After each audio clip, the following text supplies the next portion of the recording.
with the steamroller. You can't get away from me. Just then the steamroller changed direction and backed up toward Pahz. Quick on his feet, Pahz jumped right out of the way, but the steamroller ran right over Pahz's shadow and flattened it in the asphalt driveway. To this day, you can still see his shadow.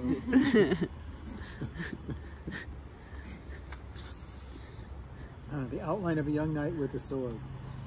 This is no fun here, Pahz said, and he set off into the world to find someone or something to fight. Down the road around the corner he went. Down another road he traveled until he saw a giant earth digger digging a foundation for the new hospital. It was loading the dirt into a big Mack truck that belched smoke. Giants, thought Pahz excitedly. On guard, he shouted, running at the earth digger. With his trusty sword, Pahz banged away at the caterpillar treads. Once he hit it so hard that he thought he heard the earth digger say, ouch, and back up just a bit. Oh, here he is, attacking the...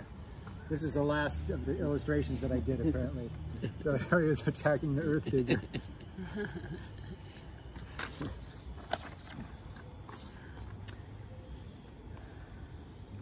I'm winning this battle, thought Pahz, who was beginning to get tired. If I can just stay strong a little longer. Suddenly, Pahz felt himself being lifted into the sky. He saw the nearby bushes getting smaller. He could see over the tops of trees. Higher and higher he went. The earth mover had Pahz in its giant jaws, where he was sitting on top of a scoopful of dirt. Illustration number 5. Not done. Bird's eye view of Pahz, wide-eyed, and earth mover's shovel of dirt from above. That would have been hard to do. What's that? We'll imagine that. Yeah, imagine. Yeah. Just then, the dirt underneath Pahz dropped away, and he was falling down through the air. Thump! He hit the load of dirt in the back of the Mack truck. Off rumbled the Mack truck down the road to dump its load of dirt at the landfill by the river. It belched happily. It had just eaten a young knight with a magic sword. Pahz was a little worried, but soon he saw his chance to escape from the truck. A giant tree hung over the road up ahead. Pahz reached up with his sword and waved at the tree. The tree saw the Mack truck coming down the road with a little boy in the back. The tree knew this wasn't right. The Mack truck should pick on someone its own size, not on little boys. With a little help from the wind, the tree swayed down with one of its branches just as the truck rolled by. Pahz reached up with the sword, but this time used the flat of the blade so it wouldn't cut the tree's branch. The sword caught on the branch and up he swung, out of the truck.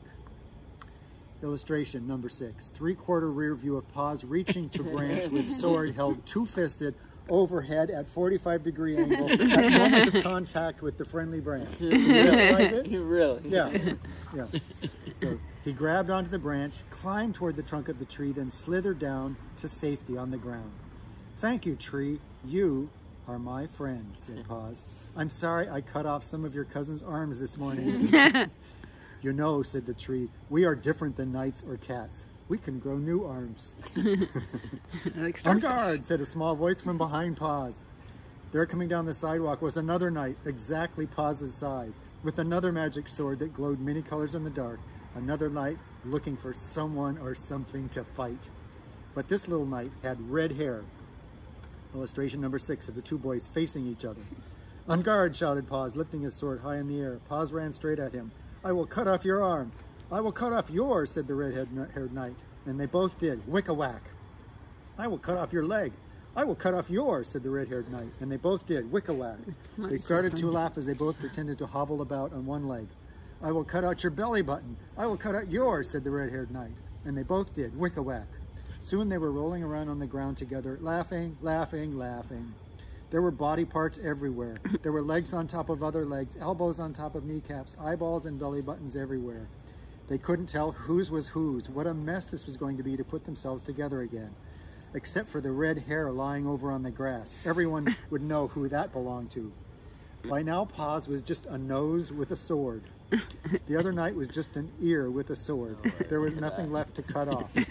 What's that? I remember that. Illustration number 7. Two exhausted boys tangled in a knot on the ground, but still brandishing their swords. You smell awful, giggled the nose with the sword. I can't hear a thing you say, laughed the ear with the sword. How will we ever walk again? How will we ride our trusty horses? How will we climb castle walls? How will we get home? Oh, that's easy, said Pahz, because this is just make-believe. And with that, they both stood up, brushed themselves off, and gave each other a big night hug. Come for dinner, said Pahz, and with their magic swords, they found themselves back at Pahz's door. Mom opened the door. The smell of fresh cooked edamame came out of the house. Illustration number 8. Rear view of boys at door. Night hats askew, shirts untucked, with Mom at door. And what magic did your sword do today, Pahz? Asked his mother. The best kind of all. I made 2 new friends, and I brought one home. Remember the other friend? The tree. And he introduced the knight with the red hair to everyone in his household, especially the cat.